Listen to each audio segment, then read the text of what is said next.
Well, ladies and gentlemen, the Democratic primary has just started, and it looks like we are already in for a doozy. Let's talk about it.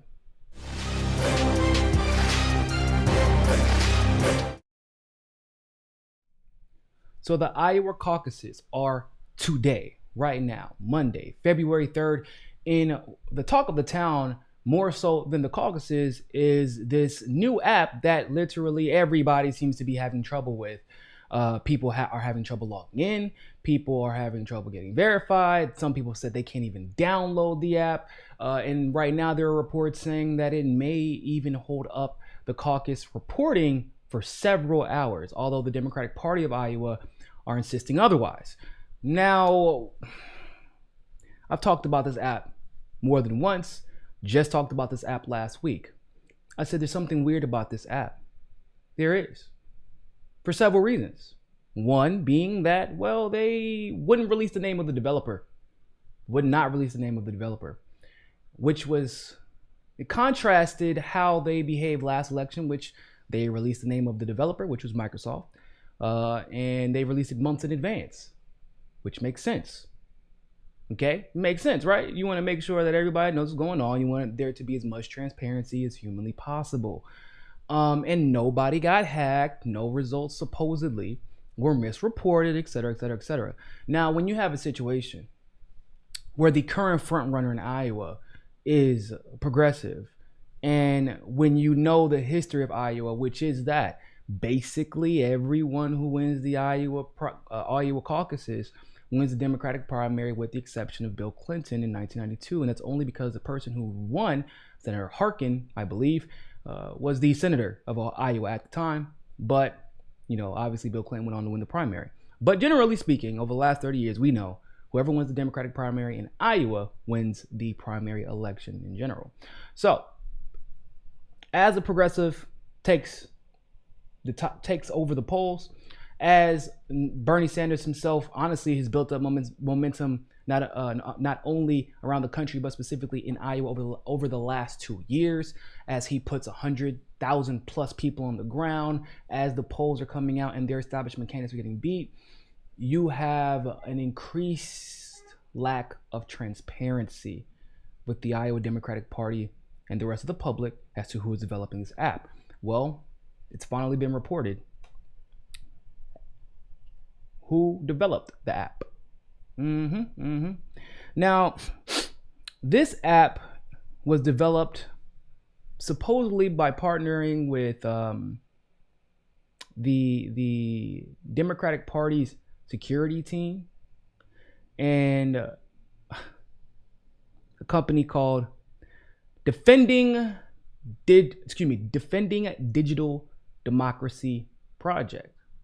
Now, this was a nonprofit organization. Now, whenever I hear defending digital democracy, and I hear it's, you know, being developed by the Democrats' security team. Now, mind you, the Democrats' security has nothing to do with progressive security, right? It has nothing to do with the election integrity for progressives. It's only for the Democrats, so that's not a good thing for us. But when I hear defending digital democracy, I said, you know what, Niko? That sounds a lot to me like the opposite of what the app is actually supposed to do. For example, you look at what's that? Share Blue. It wasn't actually to share anything. Well, not for progressive. It wasn't meant to actually share correct information. It was actually meant to spread disinformation, although they claimed that it was there to spread information, like truth about the Democrats versus Republicans, the Democrats versus Bernie, et cetera, et cetera, et cetera. That wasn't the case, though. Turns out it was created by David Brock, who is a disinformation machine. So when I saw the name, I was like, let me go ahead and do some research, because I'm curious as to why they didn't want this out sooner. Oh, well, snaps. Took 2 seconds. Guess who created this app? Or at least the nonprofit organization who created the app. Robbie Mook. That name might sound very familiar to a lot of you, especially Bernie supporters, who may not particularly like this gentleman. Why is that? Because he was the campaign manager for Hillary Clinton in 2016. Oh, you're not worried yet? Okay, okay. He was the campaign manager for Hillary Clinton in 2016. He was the campaign manager for Terry McAuliffe. If you don't know who Terry McAuliffe was the former governor of Virginia, the same governor who was found smoozing up with Andrew McCabe's wife, who asked her to run and fundraise for her at the behest of none other than Hillary Clinton. Yes, this governor who was actually mentioned in the OIG report that was conducted that ultimately led to the firing of Andrew McCabe because of conduct unbecoming. Yeah. Yeah. So Terry McAuliffe is directly connected to Hillary Clinton and was actually one of her best fundraisers and one of the largest fundraisers for the Clinton Foundation as well. Robbie Mook also led his 2013 campaign. Now, according to Wikipedia, in the aftermath of the campaign, former staffers, no, that's not what I want to talk about. We're going to talk about the Russian interference. 2017, in response to quote unquote Russia's interference in the 2016 presidential election, Mook got together with Matt Rhodes and started the Defending Digital Democracy Initiative at the Belfer Center of Science and International Affairs at the Harvard Kennedy School. In response to Russian interference. What has that always been a gaslight for, ladies and gentlemen? To make sure that we can better rig the election. This is what we're going to do.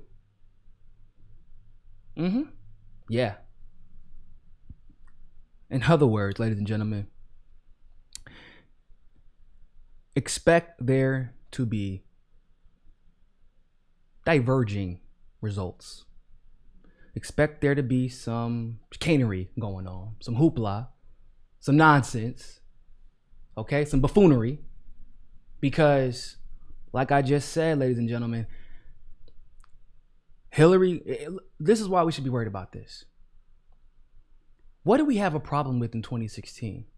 Basically, no matter how popular Bernie Sanders got, no matter how popular he was, for some reason, every single apparatus of the Democratic Party and various state Democratic parties, Hillary Clinton had control over in some way, form, or fashion. Going so far as even basically bribing the states with money by laundering that money through her super PACs like Priority USA, like the Hillary Clinton Victory Fund. So it may not be as big of a deal if they were transparent about the developer from the very beginning. However, they have not been transparent at all. This information leaked a couple of days ago. So when last year you were transparent well in advance, but now you're not transparent at all. And now we're finding out that you potentially weren't transparent because of who was developing the app and because who that person is connected to. Ladies and gentlemen, we have an issue. And that issue is there's a conflict of interest here, don't you think? Don't you think, people? I think so. And it needs to be addressed. And this needs to be brought to people's attention. Be diligent in these Iowa caucuses. You see anything suspicious, you have any issues with these apps, report it. Report it to the Iowa Democratic Caucus for official purposes, and then find independent investigative journalists. Let us know so we can blow the whistle on this stuff. Because once again, even if Bernie wins, even if Tulsi does well or Yang does well, listen, it needs the results need to be accurately reflected. We can't let them manipulate the results in any way to make it look like they were closer to victory than they actually were. That is just as important as any progressive winning that state. Understand that. This should not have been allowed. And I'm absolutely sure if the Bernie campaign knew about it, they would have never allowed it to begin with. They would have immediately protested this. That's why they didn't release this. And I got confirmation from one of the heads of the campaign that they did not know about this. That for the most part, they thought it was a rumor. Turns out it was not a rumor. I mean, how could they know the Iowa Democratic Party wouldn't tell anybody? They wouldn't tell Bloomberg. They wouldn't tell Fortune. Fortune asked them. There were several different publications who were like, bro, who is it? Who developed this app? Nobody would tell them. And now you know why. Even now, the Clinton mafia is tipping the scale in whatever direction they want it to be tipped in.